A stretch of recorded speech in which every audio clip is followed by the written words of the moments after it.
প্রিয় দর্শক, আসসালামু আলাইকুম। চলে এসেছি ডুলিভিটা সিনোটেক্সের সামনে। এবারে কিন্তু ঈদের মার্কেট এখানে জমজমাট দেখা যাচ্ছে। যারা ঈদের মার্কেট অল্প দামে অল্প টাকায় করতে চাচ্ছেন তাদের জন্য আজকের এই ভিডিওটি। আজকে দেখতে পারবেন যে এখানে কি পরিমাণ ঈদের মার্কেট, পোশাক সব কিছু কিনতে পারবে। এই যে দেখতে পাচ্ছেন কাকা বাঁশের ঝাঁকা নিয়ে আসছে। কত কত কইছে? এই কত? হ্যাঁ, তুই কত কইছস? তুই 20 টাকা কইছস কাকা। 20 টাকা চলে না? না 20 টাকা দিন নাই, চলতো না। দেখেন যে কাকা অনেক কিছু নিয়ে আসছে। কাকা আপনি কি সব সময় এনে বিক্রি করেন না? হঠাৎ আইছেন, বেচা কিনে কেমন? প্রথমে নিন না, আপনি ভাব বুঝতেছেন।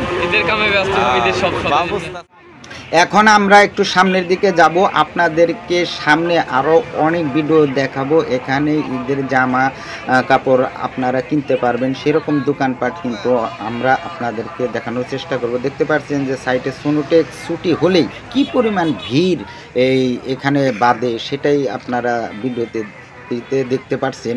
আমি সামনের দিকে যাচ্ছি কারণ ভিতরে মার্কেট আছে, সেখানে কাপড় যে বিক্রি করে সকল ধরনের বাচ্চা বড়দের শার্ট প্যান্ট সব কিছুই আছে, সেগুলো কিন্তু আপনাদেরকে দেখাবো। আমি একটু সামনের দিকে যাওয়ার চেষ্টা করতেছি। তবে বাম সাইডে দেখতে পাচ্ছেন যে রুটের বাম সাইডে প্রচুর ভিড়। এই দেখতে পাচ্ছেন এখানে হাঁড়ি পাতিল, আপনারা কি চান যে ঢুলিবিটা যে খোলা মার্কেটগুলো আছে এখানে সবই আপনারা কিনতে পারবেন। তবে মূলত এটা বিকালে জমে ওঠে এই হাটটি। সিনোটেক্স ছুটি হলে এমন পরিমাণে ভিড় বাঁধে এখানে। সিনোটেক্সের যে গার্মেন্টসের মেয়েরা আছে বেশিরভাগ, তারাই কিন্তু এগুলো কেনাকাটা করে। দেখতে পাচ্ছেন গজ কাপড় থেকে শুরু করে থ্রি পিস সব কিছু কিন্তু আপনারা এখানে পেয়ে যাবেন। দোকানদাররা কি সুন্দরভাবে সাজিয়ে বসে আছে, দেখলে অবাক যাবেন। কারণ ঢুলিবিটা যে একটা খোলামেলা মার্কেট, এটা কিন্তু আগে ছিল না, মূলত সিনোটেক্স হওয়ার পরই এটা শুরু হয়েছে। দেখতে পাচ্ছেন আপনারা ডিম সবজি মাছ মাংস সবই কিন্তু এখানে পেয়ে যাবেন।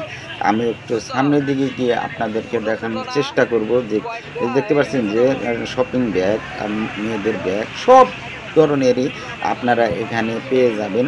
আপনাদেরকে সামনে নিয়ে যাব, ভিডিওটি আপনারা দেখবেন, তাহলে আপনারা ভালো লাগবে। দেখতে পাচ্ছেন কি পরিমাণ ভিড় হয়েছে। তবে মূলত এর আগে আরও ভিড় ছিল, এখন একটু ভিড় কমেছে।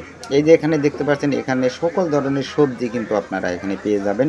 এই যে দেখতে পাচ্ছেন খোলা মার্কেট, এখানে আপনারা হালিম, তারপরে কুসুলের রস, পিঠা বাজা সকলে কিন্তু ঘুরে ঘুরে এখানে দেখতে পাচ্ছেন লিচু, ফল, ফ্রুট যাই বলেন সব ধরনের কেনাকাটা কিন্তু আপনারা এখানে করতে পারবেন।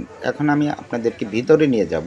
এই দেখতে পাচ্ছেন শার্ট প্যান্টগুলো কি সুন্দরভাবে সাজিয়ে তারা কিন্তু দোকানপাটগুলো ঘুরেছে, এবার ঈদে বিক্রি করবে বলে। আপনারা আসতে পারেন। তবে আপনারা যারা মূলত শপিং মহলে যাচ্ছে সেখানে কিন্তু কেনাকাটা করতে অনেক টাকা লাগবে। আপনারা কম বাজেটের মধ্যে যদি কিনতে চান তাহলে এই সিনোটেক্সের সামনে আসলেই আপনারা কম বাজেটে কিন্তু ঈদের শপিংগুলো করতে পারবেন। এখানে মূলত ঈদ আরও কয়েকদিন সামনে রয়েছে, সেই কারণেই কিন্তু এখানে বেচা কেনাটা আমি যা দেখলাম ঘুরে ঘুরে এখানে একটু কম। তবে সামনে দেখা যাচ্ছে যে যত দিন গুনে আসবে ঈদের তত বিক্রিটা এখানে বেড়ে যাবে। তবে মালে কিন্তু দোকানদারের কাছে কিন্তু মালের কমতি নেই, ভরপুর মাল আছে। যাই হোক, সামনের ঈদে আরও একটি ভিডিও আপনাদেরকে আমি দেখাবো যে কি পরিমাণ ভিড় বাঁধে এবং কোন ধরনের জামা কাপড় এখানে উঠেছে। এখন একটু ভিতরে গিয়ে আপনাদেরকে মাছগুলো দেখাই। মাছের হাট কি সুন্দর কিন্তু এখানে মাছগুলো সাজিয়ে তারা বিক্রি করতেছে কম দামেই, কিন্তু অন্যান্য বাজারের তুলনায় এখানে কিন্তু খুব বেশিও না, খুব কম না, সীমিত এখানে কিন্তু দাম রাখছে তারা। অন্যান্য হাট বাজারের যে দামগুলা থাকে এখানেও কিন্তু সেই দামেই মাছগুলা বিক্রি করা হচ্ছে এবং প্রচুর বেচা কেনা হচ্ছে। আপনারা তো ভিডিওটির মধ্যে দেখতেই পাচ্ছেন যে কাস্টমারে কি পরিমাণ ঝুঁকি দিয়ে এখানে মাছগুলো কিনতেছে। আসলেই এটা অন্যতম একটি বাজার, মানুষের জন্য, গার্মেন্টস শ্রমিকদের জন্য অনেক ভালো উপকারী একটি বাজার। ধন্যবাদ।